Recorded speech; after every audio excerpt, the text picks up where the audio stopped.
범사에 기한이 있고 천하만사가 다 때가 있나니 날 때가 있고 죽을 때가 있으며 심을 때가 있고 심은 것을 뽑을 때가 있으며 죽일 때가 있고 치료할 때가 있으며 헐 때가 있고 세울 때가 있으며 울 때가 있고 웃을 때가 있으며 슬퍼할 때가 있고 춤출 때가 있으며 돌을 던져버릴 때가 있고 돌을 거둘 때가 있으며 안을 때가 있고 않는 일을 멀리할 때가 있으며 찾을 때가 있고 잃을 때가 있으며 지킬 때가 있고 버릴 때가 있으며 찢을 때가 있고 꿰맬 때가 있으며 잠잠할 때가 있고 말할 때가 있으며 사랑할 때가 있고 미워할 때가 있으며 전쟁할 때가 있고 평화할 때가 있느니라.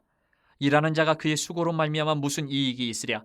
하나님이 인생들에게 노고를 주사 애쓰게 하신 것을 내가 보았노라. 하나님이 모든 것을 지으시되 때를 따라 아름답게 하셨고 또 사람들에게는 영혼을 사모하는 마음을 주셨느니라. 그러나 하나님이 하시는 일의 시종을 사람으로 측량할 수 없게 하셨도다. 사람들이 사는 동안에 기뻐하며 선을 행하는 것보다 더 나은 것이 없는 줄을 내가 알았고 사람마다 먹고 마시는 것과 수고함으로 낙을 누리는 그것이 하나님의 선물인 줄도 또한 알았도다. 하나님께서 행하시는 모든 것은 영원히 있을 것이라. 그 위에 더할 수도 없고 그것에서 덜할 수도 없나니 하나님이 이같이 행하심은 사람들이 그의 앞에서 경외하게 하려 하심인 줄을 내가 알았도다. 이제 있는 것이 옛적에 있었고 장래에 있을 것도 옛적이 있었나니 하나님은 이미 지난 것을 다시 찾으시느니라. 모든 사람은 죽음이라는 이 한계에 부딪혀서 인생의 허물을 느낄 수밖에 없습니다. 그것이 우리 인간이에요. 죽음 앞에서는 누구도 피해갈 수가 없는 거예요. 그리고 지금까지 해놓은 것, 해왔던 것들이 죽음 앞에서는 다 그냥 쓸모가 없어지는 허무함을 느낄 수밖에 없는 겁니다. 그런데 하나님께서는 그 해아래 허무한 한계가 있는 인생에게 그 허무함을 극복할 수 있는 최선의 길을 알려주세요. 그래서 전도자 솔로몬은 그것을 극복하는 길이 뭐냐? 하나님의 섭리, 하나님의 주권적인 섭리에 의지하고 하나님을 경외하는 삶이 그 허물을 극복하는 딱 하나밖에 없는 비결이다 라고 전도서에서 우리에게 계속해서 강조하고 있는 겁니다. 그러면서 오늘 전도자는 우리 인생에 대해서 여러 종류의 때를 오늘 이야기하고 있어요. 우리가 교독한 것처럼 인생의 다양한 사건이 결국은 뭐냐? 우연히 발생한 것이 아니다라는 거예요. 하나님이 정하신 때, 하나님이 정한 기한에 따라서 이루어지고 있다라고 강조하고 있는 겁니다. 우연히 한 인생이 태어난 것이 아니라 하나님이 정하신 때가 돼서 태어난 것이다. 어쩌다가 사랑을 하게 되는 것이 아니라 하나님이 정하신 때가 돼서 사랑하는 거다. 전도자는 모든 인생의 만사가 하나님이 정하신 때가 있기 때문에 뭐 숙명론에 빠져서 에이 마음대로 될 대로 되라 이러지 말고 그렇게 해서는 안 되고 선을 행하는데 부지런히 앞장서서 살아가야 된다. 이렇게 우리에게 권면을 하고 있는 거예요. 그래서 12절에서 전도자는 사람들이 사는 동안에 기뻐하며 선을 행하는 것보다 더 나은 것이 없는 줄을 내가 알았고 라고 하면서 자기 깨달은 것을 이야기해주고 오늘 우리에게도 같이 그렇게 해야 된다라고 권면하고 있는 겁니다. 이렇듯이 우리 인생의 이 한계와 허무함을 극복하려면 방법은 딱 하나예요. 1절 말씀처럼 모든 일에 기한을 정하시고 그것을 틀림없이 이루어 가시는 그 하나님의 섭리를 인정하는 거예요. 나도 때가 되면 죽을 것이고 그 전까지 최선을 다해서 선한 일을 행하면서 성실하게 살아가야 된다. 이것을 인정하는 거예요.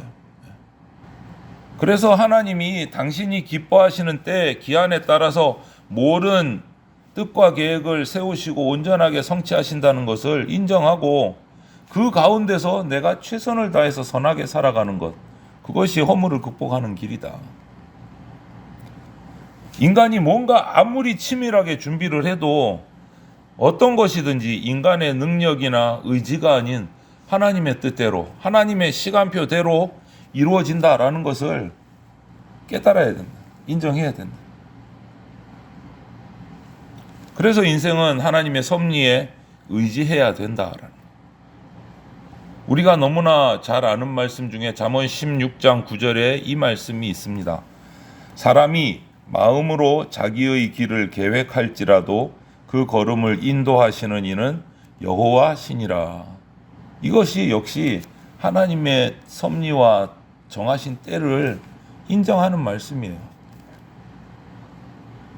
그러면서 2절부터 8절을 보면 전도자 솔로몬은 하나님의 정하신 때가 있다는 사실을 서로 이렇게 짝을 이루어서 대조를 이루는 구체적인 일들을 계속해서 반복해서 우리에게 나열하면서 강조를 합니다.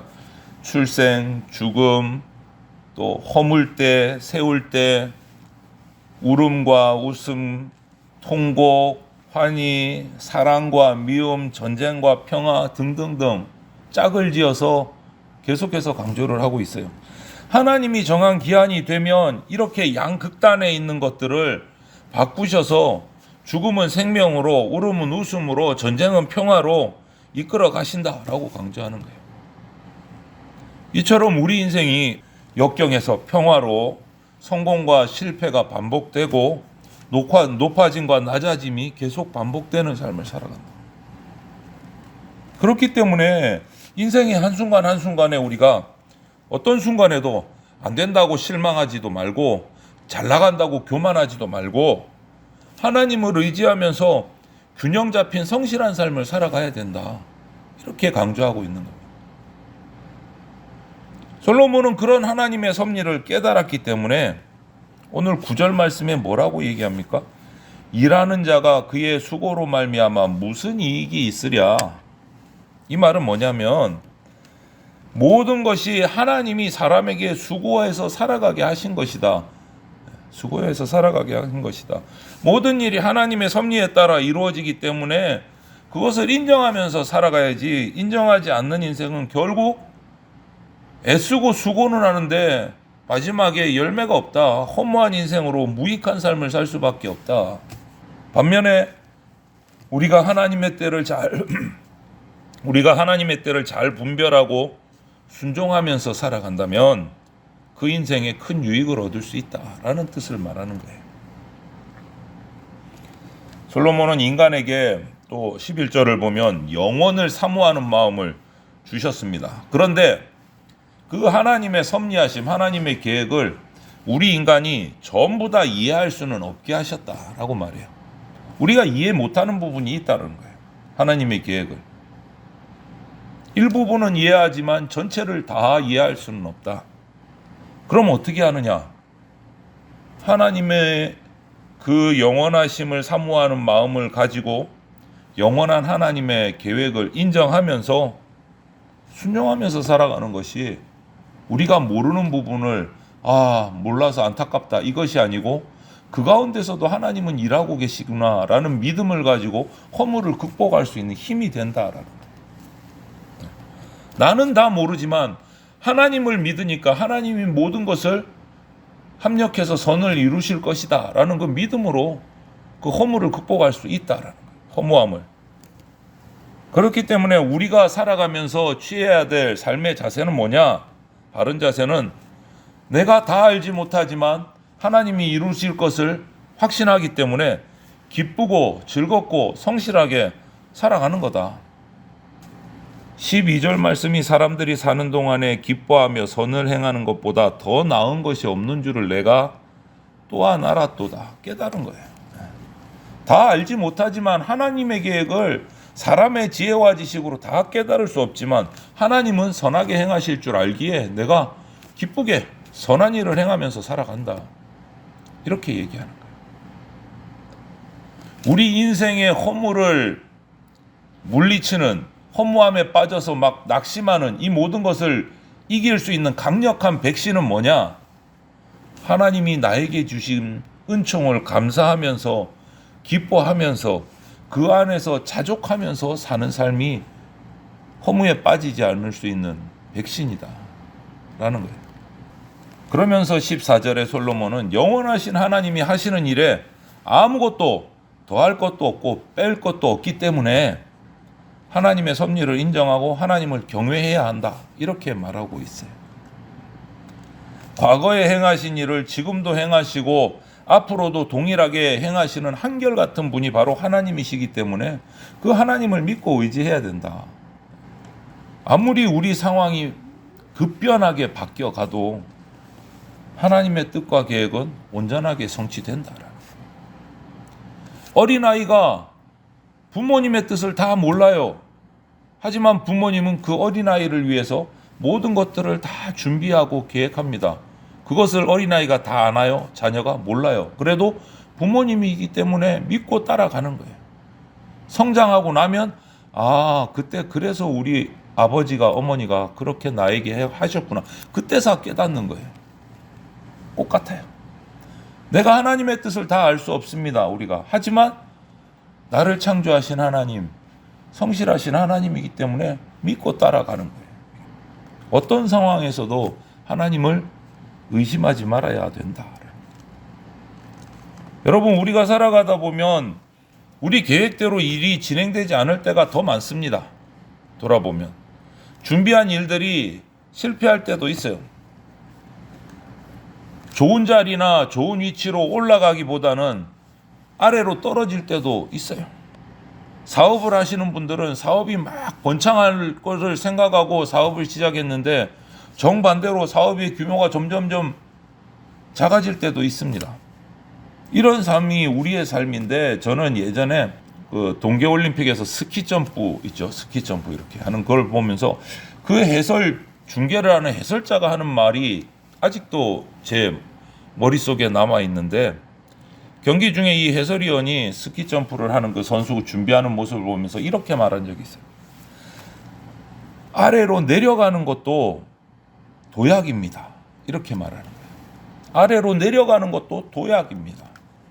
더 멀리 날아갈 수 있는 것은 선수가 아래로 내려가는 것에 더 성실하게 가열차게 내려갈 때 더 멀리 날 수 있다라는 거예요. 더 멀리 날 수.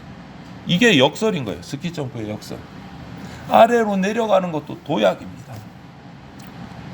인생에서 올라가는 것만이 성공이 아니다라는 거예요. 때로는 하나님께서 정말 매정하게 당신의 자녀인 우리를 내리막길로 가게 하실 때도 있습니다. 그때 낙심하거나 괴로워하지 말기를 바랍니다. 그 내리막길이 결국 하나님을 믿고 그곳에서도 내리막길조차도 성실하게 행하면 결국은 나를 높이 나르게 하는 하나님의 은혜의 방법이 될 줄로 믿어야 되는 거예요. 스키점프 선수처럼 과감하게 아래로 내려가야 새처럼 멀리 높이 날아갈 수 있다. 요즘 내 인생이 왜 이렇게 제대로 되는 게 없을까 하는 분들에게 하나님께서는요, 깊은 생각, 계획을 성경을 통해서 말씀해 주세요. 예레미야서 29장 11절에 이런 말씀이 있어요. 너희를 향한 나의 생각은 재앙이 아니고 평안이다. 너희에게 소망 있는 미래를 주려는 것이다. 여호와의 말이니라. 우리를 향한 하나님의 생각이 재앙이 아니고 평안이래요. 소망 있는 미래를 주시려고 지금 힘들지만 내리막길을 가게 하신대요. 이것이 하나님의 말씀이라는 약속이라는 거예요. 사업이 잘 안 됩니까? 하는 일이 막 꼬입니까? 몸이 자주 아픕니까? 준비한 일이 제대로 진행이 안 됩니까?